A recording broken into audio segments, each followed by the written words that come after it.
Hello? Mr. Octopus, it's me. I found something. Mecha Pig? What? God, it's been months. Where are you? Are you okay? Yeah, look, I don't have a lot of time, but can you meet me at the old studio? I found something you're gonna want to see. The studio? What? Where have you been? First thing tomorrow, okay? Trust me, you are going to want to see this. Okay? You can't just call me in the middle of the... Long time old friend.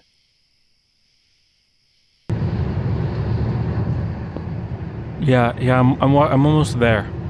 Yeah, he just called me out of the blue. I know. Okay. Alright, I'll call you back afterwards, okay? Yeah, I know. Okay, bye. Oh, cool, you're here!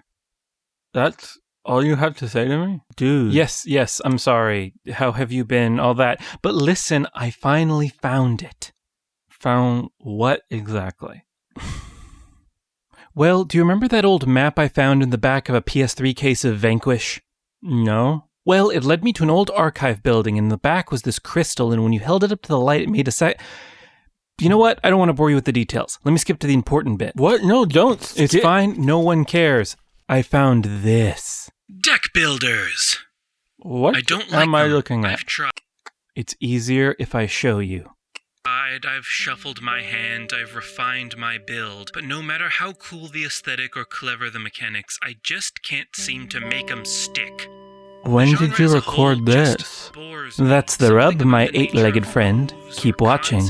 I don't know what I'm looking really at. Interesting on paper, but on the paper in the deck in my hand, it just falls flat. Flat like a sheet of paper is flat. I'm good at wordplay. Hey, I think we get the point. I just want to give context to how much I dislike this genre. I never made this video. I know, right? I mean, I guess, How? At this point, it just seems alienating. Fine. All that's to say how out of character it was when I decided to drop the $14.99 on Inscryption, a roguelike deck builder. Mecha Pig, what is this? Something strange, maybe a little scary, maybe an adventure. Shall we, old friend?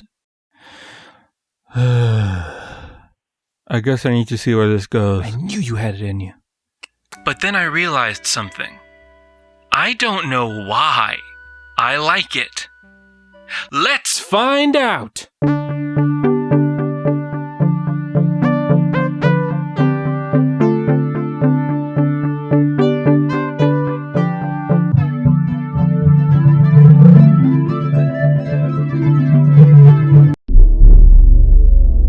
I started this video explicitly stating my dislike of the deck building genre because I needed you to understand how odd it was for both my loved ones and my sense of self that I fell in love almost immediately upon booting up Inscryption, the latest game from Daniel Mullins and Devolver Digital. Normally, I'd boot up one of these games like Monster Train, Sign of the Sojourner, or everybody's favorite game with a title as cool as a jacket, Slay the Spire. To be clear, I'm saying that the title Slay the Spire is like a cool jacket, and not that there are cool jackets with names. But if jackets did have names, I'd name one Jonathan.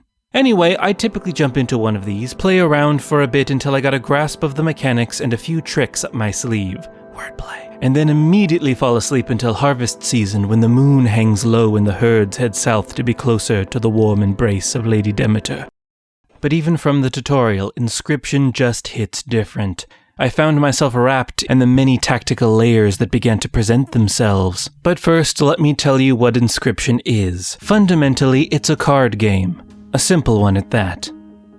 That's not true at all. It's really quite complex. The player has two decks, one of animal cards, which do battle on the board, and one of squirrels. Each animal has a cost of blood or bones. Blood is gained by sacrificing other cards at the beginning of your turn, and bone tokens are given each time one of your cards dies for any reason. The squirrel deck does no damage, at least at first, but squirrels don't require blood nor bones to play, so they're basically the foundation of your play economy. Cards do damage to the space in front of them, and if that space is empty, they do damage to the enemy player. There's a scale involved to determine player damage, it's a whole thing. All this to say, it's not like Inscryption is baby's first deck builder, making it even more confounding that this clicked with me, of all things. Mr. Octopus, do you know why?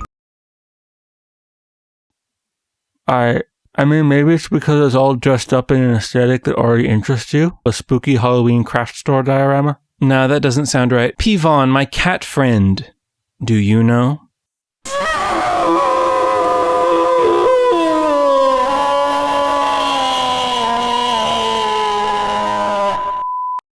Yeah, that's not it. This all had me very interested. Why does anyone even like what they like at all? What is the science of preference? Well, near as I can tell, no one gives a shit. Every time I attempt to do research on the subject, I find things about racial bias or social psychology. I even went as far as to type into YouTube of all places. Why do we like what we like? But the video wasn't so much about preference in general as it was some very erudite man explaining why the history of a valuable matters more than the object itself. Very interesting to be sure, but not exactly what I wanted to know.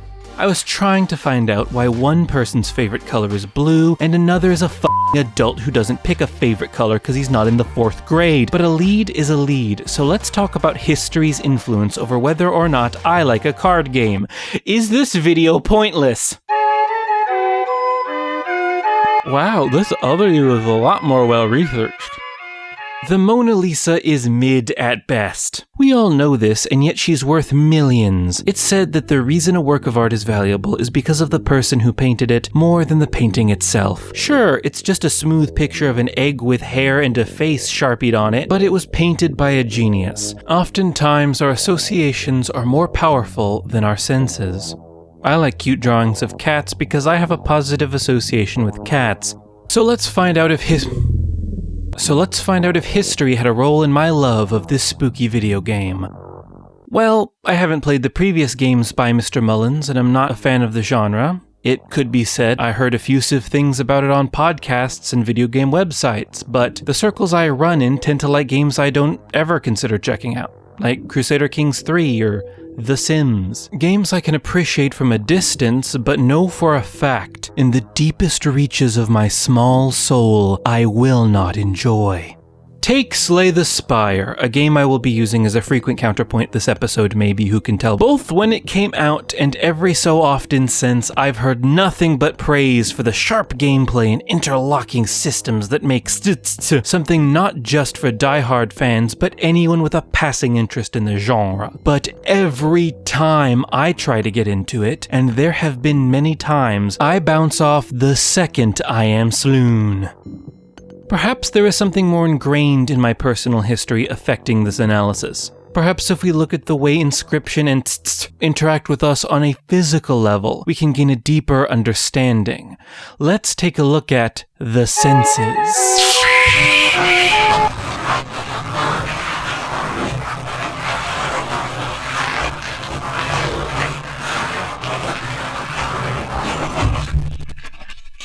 Inscryption is spooky.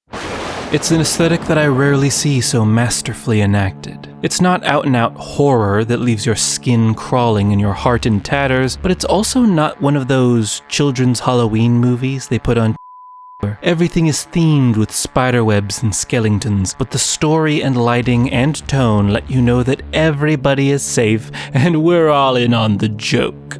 No, Inscryption is actually spooky. A dark atmosphere hangs over the proceedings, both literally, I don't know how lights even do that, but also metaphorically.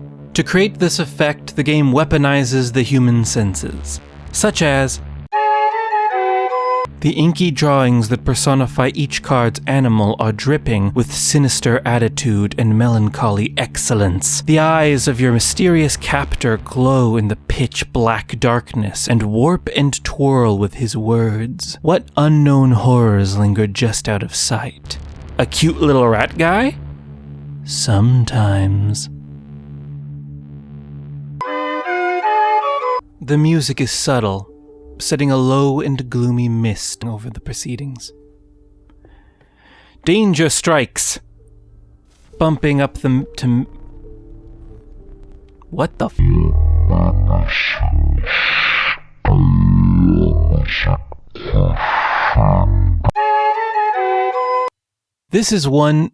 This one is a little audio adjacent, but hey, it's not like you can actually touch things in the game with your meaty flesh hands and put them through the screen and feel around with your skin and your bones and your muscles and your nerves.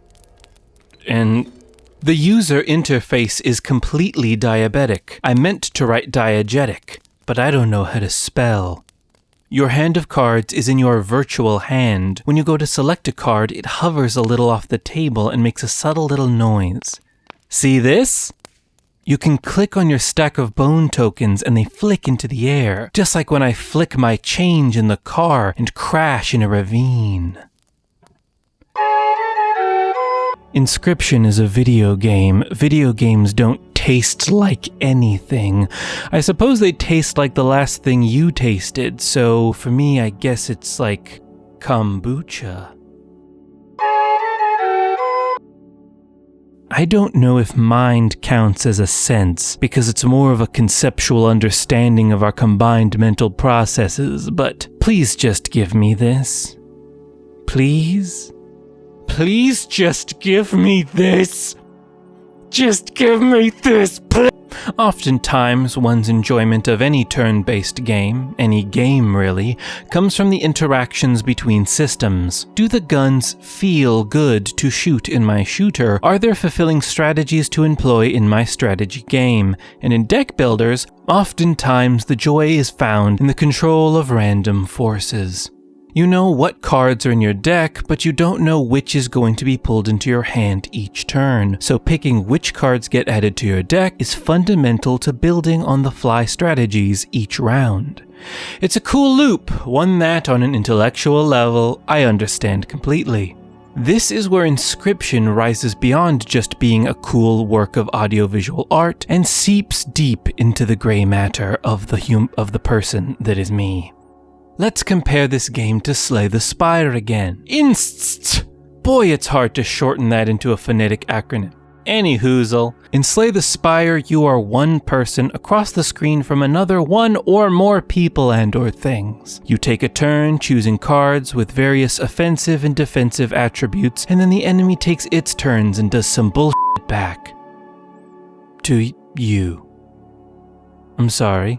I fell asleep. That was so boring. I cannot stay engaged when the choice boils down to how big your number is compared to their number.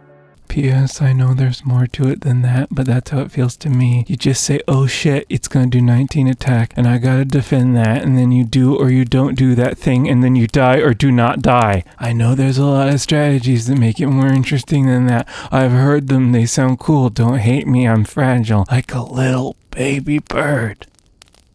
Technically, you're a full-grown bird.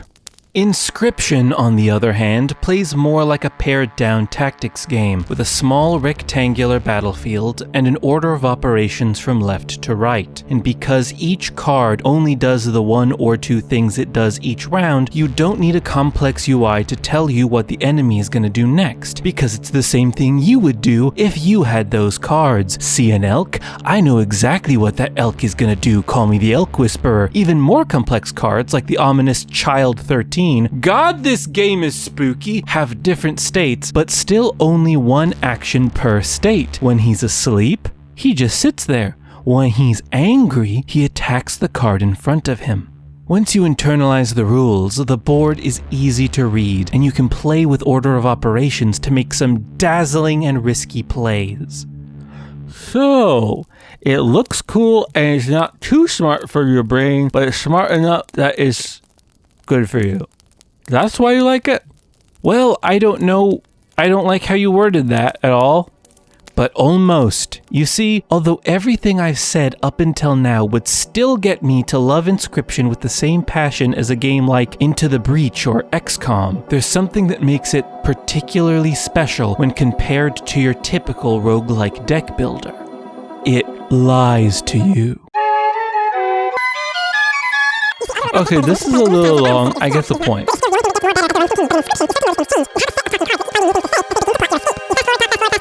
It never forgets how many times it's died, and extraordinary. Hey, this is art. Okay, no more games. What exactly is this? That's what I'm telling you. I don't know. I found it in the woods. You found it in the woods? And you brought it here? Yeah, I don't know. It seemed cool. That's it. I'm burning the computer. What? No. You'll curse us or something. That thing cost a lot of money. It's not worth it. It's content for YouTube. Oh my god. What happened? You skipped to the end. That brings me to this thing. What is that? I found it in the woods. Cool, right? Why were you in the woods? I found this letter in a dumpster box of cereal written in red ink with nothing but a coordinates and a smiley face emoticon. Want to see what's on it? I'm gonna regret this. Okay. This is weird. Did we film an intro or something? You have to say to me? Dude, I feel like we'd remember that. Have you been all that? But listen. Here, I'm gonna fast forward.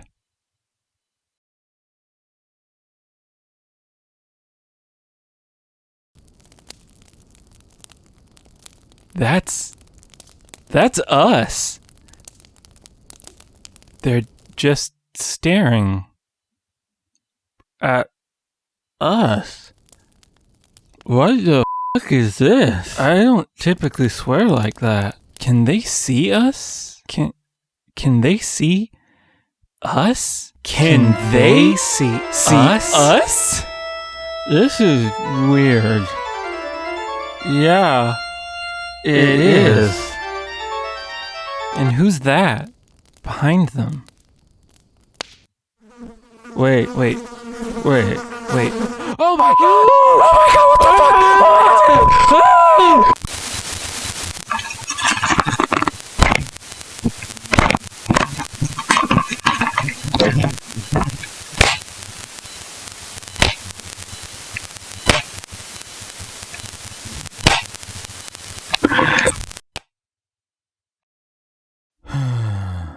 Okay, I'm gonna burn this computer. I'll get the lighter fluid.